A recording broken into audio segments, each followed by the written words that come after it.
Nitekano munezero ntangere vyo gusubira kubana namwe mwe banywanyi bakunzi bacu mubandanya mudukurikirana muherereye ijya nino makungu ya kure. Mwese mudukurikirana muherereye ku mugabane w'abanyamerika, bari ijya nino ku mugabane w'abanyaburaya, mudukurikirana muherereye ku mugabane wa Aziya, abari ijya nino ngaha muri Afrika mu bihugu bitandukanye, mu bihugu vy'ibibanyi, uburaruko mu Rwanda, uburengero muri Kongo, ubuseruko muri Tanzania, muri ngaha mu gihugu cacu Burundi, intara, makomine, mitumba, ubucimbira, imisozi bigiye bitandukanye, bivanye naho buri umwe wese adukurikirana aherereye. Mwese ndabahaye yambu fyonda subscribe niba ukoresha ururimi rw'icongereza canke niba ukoresha ururimi rw'igifaransa, fyonda sabone hamura cuja ngaha iburyo urafyonda no kwa kantu kameze nk'agakengeri. Amakuru, ibiganiro dutohoza umwanya ku mwanya bizoja bigushikira aho uzoba uherereye hose kw'isi.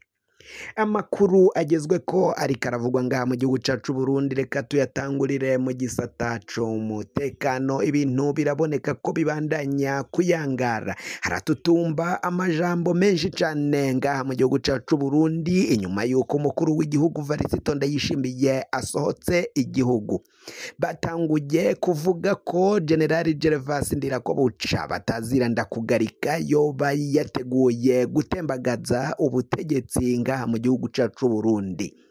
Itembagazwa ry'ubutegetsi, benshi cane cane Varisito Ndayishimiye arikeka ko umwanya ku mwanya bashobora kumutembagaza naho yanka akava mu gihugu, ariko ngarabona ko bishoboka ko benshi baratuntuye ngaha mu gihugu cacu c'u Burundi bipfuza kumuvana muri ico kibanza c'umukuru w'igihugu. Mu minsi yaheze Colonel Reveriyano Ndikuriyo yarapfuye, yahatswe kwambugwa ubuzima bamwagiriza ko ari mu bashaka gukura umukuru w'igihugu mu kibanza co kuba nyene cubahiro nyine utwara igihugu Sebarundi Varisito Ndayishimiye. Yarabonye ko rero bishobora kumuta kuw'amazi, nawe bari bamushakiye isumu, bagiye kumuronderera isumu kugira ngo barabe ko bomwikiza, bomukura mu nzira canke bomuvana mu nzira. Uyu nta wundi ni Colonel Reveriyano Ndikuriyo, umunyamabanga w'umugambwe CNDD FDD. Haravugwa rero indyane zikomakomeye cane zemeza neza na neza ko umukuru w'igihugu umwanya ku mwanya ashobora gutembagazwa akavanwa mu kibanza c'umukuru w'igihugu. Uwa mbere ariko aravugwa ni umushikiranganji wa mbere Gervas Ndirakobuca batazira ndakugarika, niwe ashobora kuba ngagiye gutembagaza ubutegetsi. Hari akagwi, amakuru yahejeje kuja ahabona, biravugwa ko kuri RTNB, radio nkuru na televiziyo vy'igihugu c'u Burundi, kuri ubu ngubu ngo vyazungurutswe cane, hariyo abasoda, abapolisi kabuhariwe badasanzwe, bamwe cane cane bagendanira inzego, bacungera inzego z'igihugu, ngo nibo boba bari muri bazungurutse radio na televiziyo vy'igihugu kugira ngo hatagira uwo hirahira aja gutembagaza ubutegetsi. Ibarabara rija kuri RTNB navyo riravugwa ko ricungerewe cane, harimwo abasoda, kandi ko ngo hafi na hafi hibonekeza ibikoho biremereye cane bishobora kuba vyotanga umusada mu gihe horamuka hagize uhirahira agatembagaza ubutegetsi. Prime Niyongabo, uyu niwe atwara igisoda c'u Burundi. Biravugwa ko rero ngo yoba yarungitse abasoda bibanga bakomeye cane bariko baragenzura ibiriko birabera muri RTNB. Siho honyene kuko haravugwa n'umutekano wakajijwe cane, umutekano wongerejwe mw'ijoro ryaheze ku kibuga c'indege kitiriwe Melchior Ndadaye ca Bujumbura.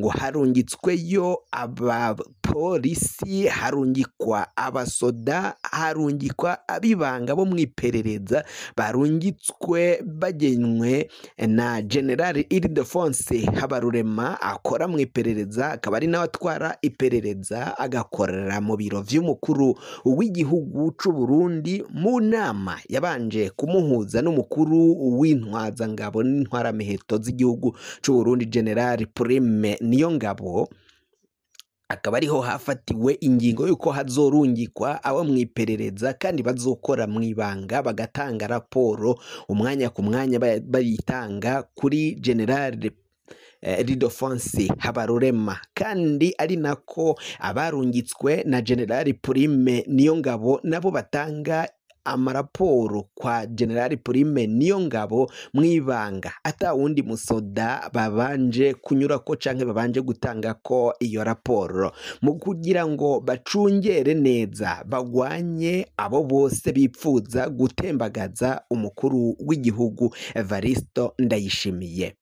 Ngo bikaba biboneka ko hari akagwi k'abagenerali ako bise ibaba rya Generali Gervas Ndirakobuca na Colonel Reveriyano Ndikuriyo. Abo barafise ibaba ryabo n'abagenero babayoboka abakorana bapangira kumwe, ngabo nibo bipfuza gukura ko ubutegetsi ngo babona ko Evaristo Ndayishimiye atwaye igihugu nabi. Abo bose bakaba babona ko atakindi co gukorera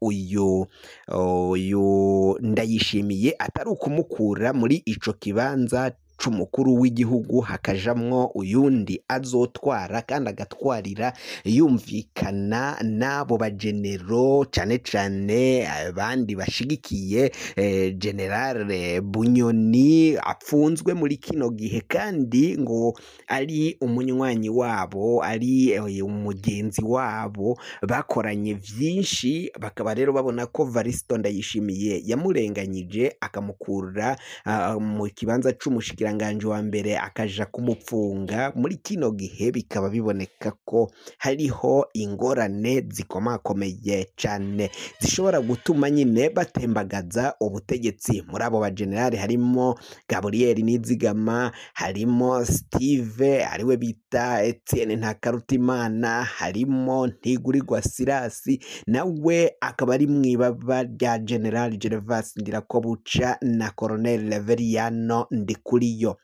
Ivyo rero barabona ko mu gihe batazokura Evaristo Ndayishimiye nabo bafatanije mu kutwara no kwica igihugu no kwica bagenzi babo, ngo barabona ko nabo aribo bazoba batahiwe, na cane cane ko ibimenyetso barabiravye. Umuhisi Petero Nkurunziza yarahawe ishano kandi bigizwe n'uyu mutegetsi ariho Colonel Reveriyano Ndikuriyo yarahawe ishano. Biboneka ko abo bose batariko baravuga kumwe na Ndayishimiye, abo bategerezwa kwicwa biciye mu nzira izo arizo zose canke uburyo ubwo aribwo bwose kugira ngo babavane mu nzira. Ibimenyetso vyose nyine birahari, nabo barabibona, akaba ari zo mvu nabo bariko baragira ibishoboka vyose kugira ngo batembagaze ubutegetsi babufate, kuko babona ko muzokwitoza bitazokwemera. Hari abo bagenerali bandi nabo bakorana na General Evaristo Ndayishimiye kumwe na kanama k'inararibonye. Ubwoba ni bwose rero ko umwanya ku mwanya ubutegetsi bushobora gutembagazwa. Evaristo Ndayishimiye yaravyivugiye amaze guhushwa kudeta canke pushi zirenga zitanu ziba zamuteguriwe kugira ngo bamutembagaze ku butegetsi. Ivyo rero kuvuga ko hari abateguye gutembagaza ubutegetsi biba ari ivyo naho batabishikako, ariko biba vyabaye. Amakuru arahari, arazwi neza. Nizo mvo muriko muraraba niba arabegereye ngaho kuri RTNB murabona ko umutekano wakajijwe wongerejwe cane, atakindi kivyinyegeje inyuma. Nayo makuru ahari yuko hari abipfuza ako kagwi kipfuza gutembagaza ubutegetsi baronsa akaryo ko kubufata bahita babufata nyene. Ubwo hari no ku kibuga c'indege ca Bujumbura kitiriwe Melchior Ndadaye naco vyahereye vyatanguye ejo. Umutekano wacungerewe cane kandi umukuru w'igihugu asanzwe agira ingendo agaca kw'ico kibuga, ariko uko umutekano vyifashe birahambaye, ntago bisa nk'uko vyahora bimeze nk'uko umutekano wahora ucungerewe. turabandanya tubatohoreza ibiriko biragenda biba ukungene n'iki vyinyegeje inyuma naho bisha bishira kugira ngo amakuru mwene nkaya aza gushikira wafyonda subscribe ribukoresha ururimi rw'icongereza canke nibukoresha ururimi rw'igifaransa urafyonda sabone hamura cuja ngaha iburyo urafyonda no kwa kantu kameze nk'agakengeri amakuru ibiganiro dutohoza umwanya ku mwanya bizoja bigushikira aho uzoba uherereye hose ku isi mwe mwahejeje gufyonda subscribe kandi tukaba tubakengurukira cane muri abo kubahwa amakuru yacu nakagaruka nagahwane ndabikebanuye